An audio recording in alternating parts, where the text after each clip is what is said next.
All right, everybody, we're going to be talking about essential gear for new motorcycle riders. Okay, we're going to go over 5 different points, and it's going to be investing in a quality helmet, wearing sturdy non-slip gloves, okay, because we want to have better grip and protection, getting a durable jacket with armor, choosing riding boots that cover your ankles because that's pretty big. You know, you don't want to remove your foot in a crash or even when you step down and twist your ankle because that would suck having to ride home. And then we're going to be talking about wearing protective pants to safeguard your legs and kind of more like a why. I think a lot of you guys understand that you have to get some gear and you need to understand kind of what it is. Okay, so I'm going to be talking mainly about where the armor points are and why I like them, how-tos, how to buy them, all that stuff. You can easily go to Revzilla or a different outfitter and kind of look for the kind that you want. I mean, there's Icon gear, Climb gear, the Reacts gear.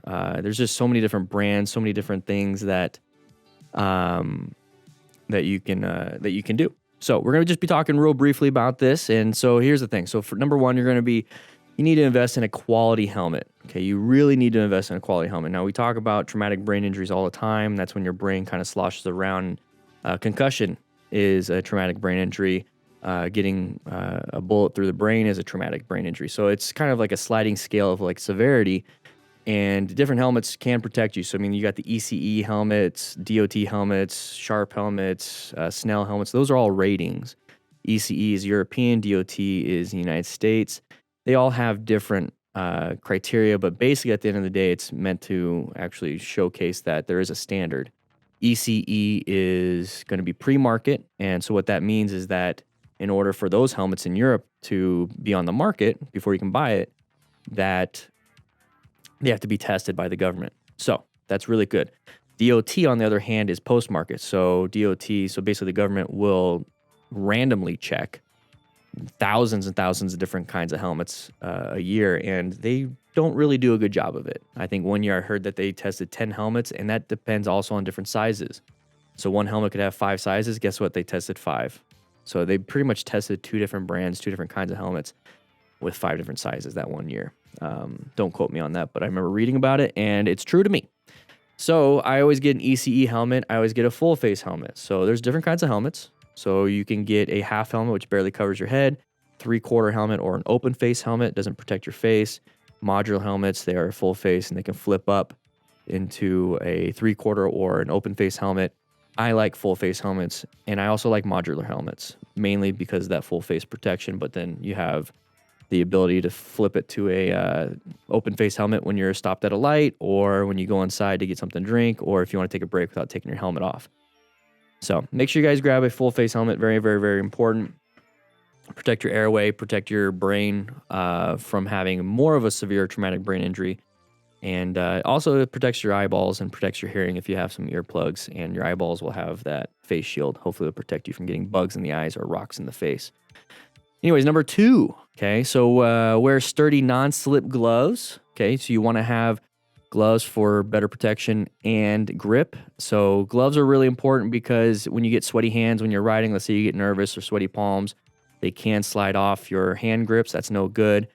I like to have that tactile feel. So, I mean, it really just protects your hands for the most part. Your palms really protects them. I mean, if you think about, pulling on a rope without gloves and it slips from your hands, it's going to give you a rug burn. When it comes to riding on a motorcycle and you have slippery hands and the hand grip slip from you, you're either going to accidentally rev it too much, which will cause you to accelerate too hard, or you'll drop the throttle and it's going to cause engine braking, or your hands are going to straight up slip off when you're in the middle of a turn, and that's not good. So having that tactile feel, having that grip is really important, but then also the protection, okay, knuckle protection. Okay, so they have like thermoplastic inside some of these gloves. So on the knuckles, they do have perforated gloves, so you have airflow. They have gauntlet style, which basically goes all the way, like up into your forearm, kind of like a gauntlet from medieval times. That helps protect a little bit more of the wrist, especially if you're able to tighten it. Some gloves are made of leather, some gloves are made of just hard plastic, and there's a bunch in between. Basically, look for something within your price range. I like wearing short cuff because it's so hot out here. I like to have the airflow, and it's just much easier for me to handle. But a lot of people like riding with gauntlet gloves. Those are really good, and those are required on track days and stuff like that anyway. So it's up to you. pick out the gloves that you like. Look for reinforced stitching, so like almost double stitching throughout everything. That's really important. And just play around with it. You can get a good pair of gloves anywhere between $40 to $100, and you can go higher and lower than that. Just go ahead and check them out. Check out Cycle Gear, Revzilla, all those other places. You want to get a jacket. Okay, so when we talk about jackets and pants and everything like that, it's really within the riding season. Okay, we talked about full face helmets, and the full face helmet I wear no matter what season it is. Gloves, I wear the same gloves no matter what season it is, unless it's super cold. I do have a pair of gauntlet gloves that are not perforated for super cold days, but for the most part here in Southern Arizona, I just wear the short cuff. With the jacket and pants, I typically wear perforated textile jackets and pants. And that's because down here where it's super hot, I want that airflow. And it doesn't get super cold.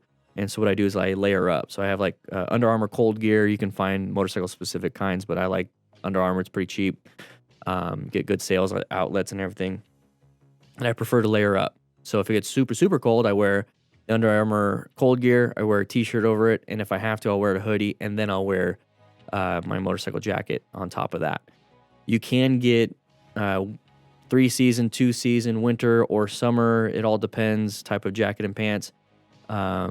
Winter stuff is really, really good. If it's super cold, if it's snowing for you, getting something that's heated, so electrically heated, and that's going to bring that external temperature or external heat to you versus you having to create your own. It keeps it in. So that's really helpful. Might want to check that.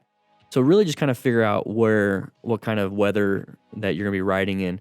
At the end of the day, though, the main goal is abrasion resistance. So you want to have gear that's abrasion resistant, and typically motorcycle-specific jackets are abrasion resistant. Armor, okay? So you want to have armor in the shoulders, armors in the elbows, and you want to have armor on your back. Okay, some motorcycle jackets, when you buy them, they should have the armor in them. They should have at least elbow and shoulder. If not, you can always buy some more. You can actually buy some of that armor and put it in yourself, so make sure it has armor slots for them. But most jackets don't come with back armor. It usually comes with like a back pad, like padding. And it's like a gray pad foam. It's just there for comfort, not there for impacts. So you're gonna have to look for actual back armor. I believe it's EN 1621-2 is the rating for the back armor. So check that out. I like D30 armor. It's that orange stuff. I just think it looks cool. There's some new armor out there that are a lot thinner. You might want to check those out. So when it comes to pants, okay, well, actually, let's talk about boots. Let's talk about pants. All right. When it comes to pants, it's kind of the same thing as the jackets. Now you're just covering your lower legs.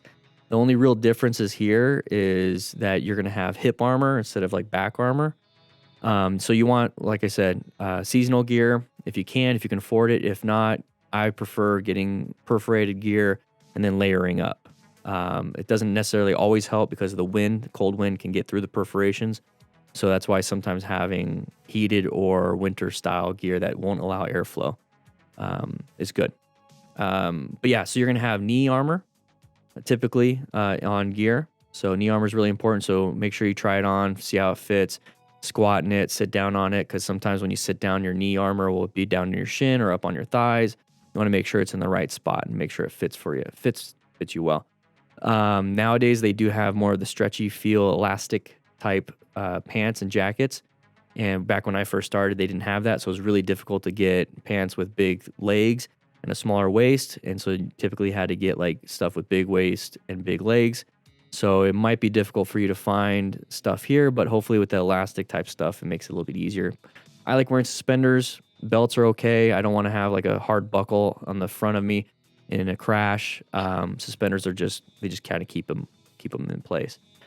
So hip armor. Typically, motorcycle pants don't have slots for hip armor. I think it's very important. So if you find motorcycle pants with hip armor slots in it, great. If it comes with it, even better. If not, I highly recommend filling those slots with actual armor for the hips.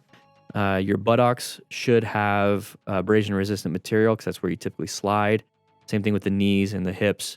So hopefully it's reinforced. So if you see perforations and like air flow like anywhere else, that's typically fine. for the most part, but the buttocks, hips, and knees. So when it comes to boots, you want to have something that protects your ankles and covers your ankles. It's very important to have that. But you can have shin high, super shin high boots, and that's going to help protect rocks from hitting your shin. You can have regular just motorcycle shoes, which kind of look like Converse or Vans for the most part, or any other kind, but it's going to be below the ankle. They work well. Their main purpose there is just to keep your shoe on, so when it crash, it doesn't just fly off. It protects the bottom of your foot, so it's usually non-slip, which is important when you put your feet down at a stoplight or something. They do have a mid-shank sole typically, and that's going to allow your foot not to collapse on the peg. That's very important. They're going to have hopefully some kind of toe protection, maybe some reinforcements here and there, but for the most part, those shoes don't do too much. So that's why I recommend above the ankle, because it's going to help protect your ankle from rotating when you put your foot down accidentally or something like that. Shin high, like I said, protects you from rocks getting hit in your shin, which can cause fractures. It can cause breaks. It can cause soft tissue injuries, and it could just be very painful. So you got to be very careful with that. So make sure you focus on getting a good full face helmet. Pick the right season jackets and pants. Make sure you get gloves that fit the season for you. I like short cuff, but you can get gauntlet. And then when it comes to the boots, I prefer boots over shoes. I prefer shin high boots over just regular ankle boots. But make sure you get that gear. You should have a set of gear. It should last you a while. Everything typically lasts about 5 years, except for gloves. Gloves typically last about a year, maybe 2. Jackets, pants usually last about 3 to 5. Helmets last about 5, depending how often you ride. And then the boots, depending on how often you walk in them, you tear them up, you don't take care of them and everything, should last you about 3 to 5 also. So with that said, that's the essential gear for new motorcycle riders. Make sure